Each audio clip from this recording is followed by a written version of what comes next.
Hey you guys, what is going on? I hope you're having a blessed up Friday. Today is 30 days of building self-worth and self-appreciation. And guess what?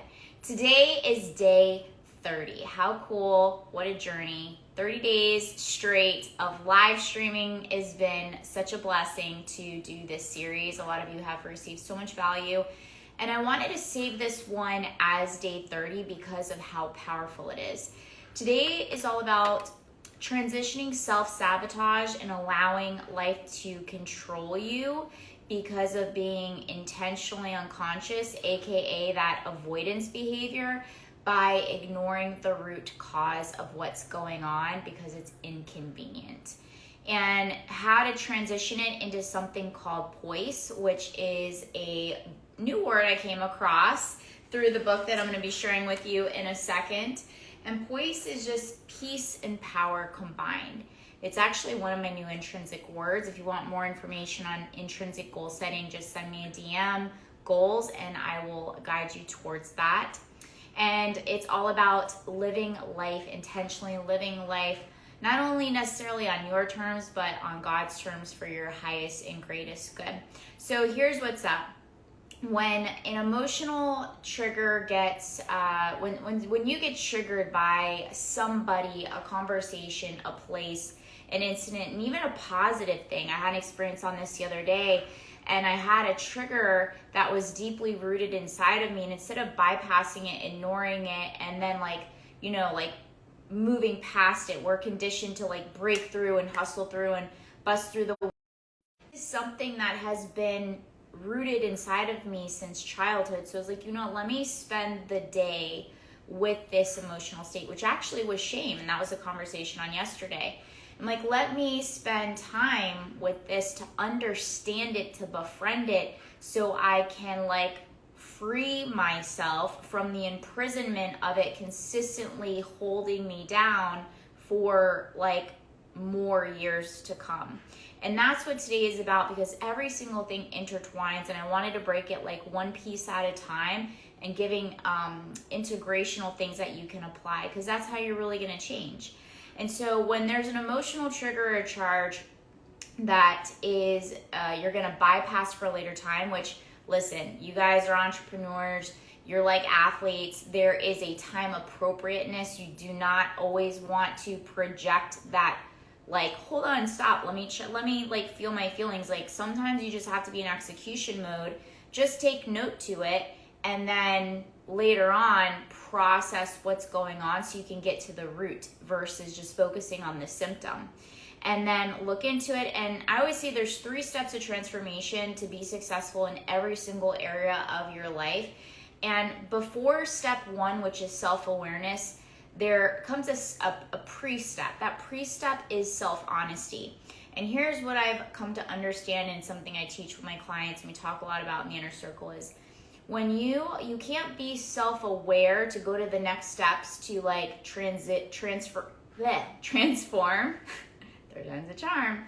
You can't be able to transform if you haven't been honest with yourself. And if you can't be honest with yourself, because I realize even in moments where I'm honest with myself, it's painful because you're it hurts.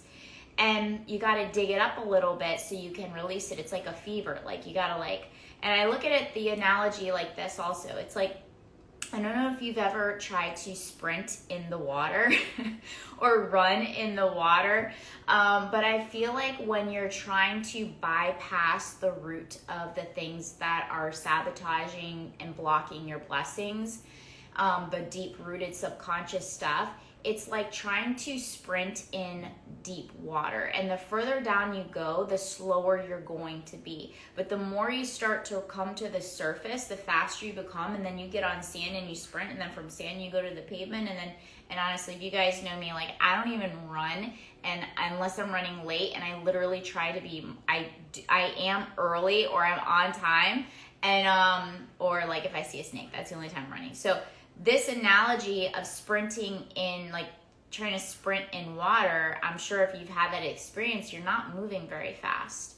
And so when you're trying to keep going and you don't want to deal with what you're shutting down and shutting up, which is the subconscious trying to communicate to you so you can start to receive your blessings, so you can start to be in your power, so you can start to project out more power into the world and like be successful. Because remember, success just means getting what you want in your business, in your life, in your relationships. And okay, so let's get into this part here where we're transitioning this into something called active power consciousness. And this I got from the Prosperity Bible, but I wanted to write note in here. Okay, so it's a condition. So Poise, power and peace, is a condition, and it's an action as well as a condition. More than faith is action in believing things which cannot be proved, and the something which causes success. So conscious power in action, active power consciousness, is what you feel when you know that you can do a thing and you know how to do the thing. If I can cause you to know that you can succeed and to know that you know how to succeed, I have placed success within your grasp. For if you know that you can do a thing and know that you know how to do it, it's impossible that you should fail to do it if you already try. One of the biggest downfalls is people, like, they know what they feel that they can succeed, but they don't know how, or they know how and they don't truly believe. And if your subconscious is not programmed to be on that winning team with you, and there's a doubt within it, then you're never going to fully be successful, because you're going to sabotage yourself along the way. So both parties have to be on the same team, the conscious and the subconscious. And then knowing how, and knowing, feeling that you can, and also knowing how to. So when you're in full power consciousness, you will approach the task in an absolutely successful frame of mind. Every thought will be a successful thought. Every action will be a successful action. If you notice, they don't just say every action, they also say thought. And if every thought and action is successful, the sum total of all your actions cannot be a failure. And then here's where this book is amazing, by the way. I know it's massively large, so that's why we're just like going segment by segment, and I'm combining a few other things. And so that's what that was about today. And then it says, it is not even true that this is cool, because I'm glad they brought this up. It is not even true that he can, or she can, who knows he can, if only the objective mind is spoken of. Which is the conscious mind when they say objective mind. For the subconscious mind will often completely set aside and overcome what is positively known by the objective mind. It is a true statement, however, that he can, whose subconscious mind knows that he can, and it is especially true if his objective mind, which is your consciousness, has been trained to do the work. People fail because they think objectively and they can do things, but do not know subconsciously that they can do them. It is more than likely that your subconscious mind is even now impressed with doubt of your ability to succeed, and these must be removed, or it will be withheld within your power. Doubt will cause this power to be withheld, and the action will be weak. Therefore, your first step must be to impress your subconscious mind with the fact that you can.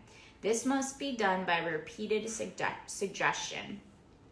And this is where the incantations come into placement. And here's something that they say in here: I can succeed. All is possible to anyone is possible to me. I am successful. I do succeed, for I am full of power of success. That is great to just say that, but something that I learned in theta work and belief work is that you have to get to the core of it. And there are 4 levels of belief within you, on a conscious, on a genetic, on a history, on a soul level. And what's up, DJ? Love you too. And so all of these things are really important when you're understanding subconscious work and overcoming self-sabotage on the subconscious level. But there's also 4 different layers, from the brain, of the core, of the pineal gland, from the heart, from ancestral genetics, which is also known as cellular impressions. And it's not complicated, so I hope to not overwhelm you, but it is simple, but it's not easy. And in order to, once you get to those levels, then you also learn to then throw in the incantations. But if you're just like, think about it, you have all these limiting beliefs going on that are weakening your will, and you have a bottom belief, and when you remove that, you get to the core of the bottom belief, and all the other beliefs just dissipate. If you try to just remove one here, kind of like the game Jenga, it's still the whole building of like limiting beliefs and self-sabotage and blocking your blessings are still going to stay up. So you got to learn to get to the root cause, which goes back to the very beginning of the conversation, is that, you know, day 30 of building self-appreciation and self-worth, is that if something is happening and you get triggered, or you get or something doesn't settle well inside of your heart, or inside of your throat, inside of your stomach, your body is your subconscious. It's trying to communicate to you that something is off. And when you have a moment, maybe you're not executing in work or in performance, and you have that extra moment where you can sit with that, and you have the right tools, just like it said in here. It's one thing to know what, it's another to know how. You have to have power tools in order to help you be able to remove the obstacles that are in the way, the setbacks, so that you can scale forward. And a lot of the deep growth work, it is going to feel like you're going backwards for a moment of time, but you're only going backwards because you're actually being slung backwards like a slingshot. So by the moment that you release the slingshot, you end up scaling forward. So you're never truly going backwards. You're just getting rid of the things that are blocking your blessings, so you can actually live life like intentionally and in your full potential. And so I hope you really enjoyed this 30-day series. We're on day 30. Man, I swear 30 days felt like 100 when you're going live every single day, but this has been such a blessing. Make sure you subscribe to the YouTube channel, and you sign up for the email so you can receive these, and also the replay and the breakdown and the written part of it if you guys want the written part of it. I know we all learn differently. I like to watch, I like to hear, and I like to read. So if you want the PDFs, you can get that at TanyaColiver.com/calendar. And thank you so much for joining me. If you guys love this, just share it with your social media. Comment below. Let me know what you received the most value from. Yes, love, love, love. And I'll see you guys later. So have a blessed day. Do something good for yourself, and pay attention to what's really going on. If you'd like to receive more information and do a free 30-minute strategy call, you can just send me a direct message and just say strategy, and we can lock that in. All right, you guys, have a blessed day, and I'll see you later. Bye. Yay.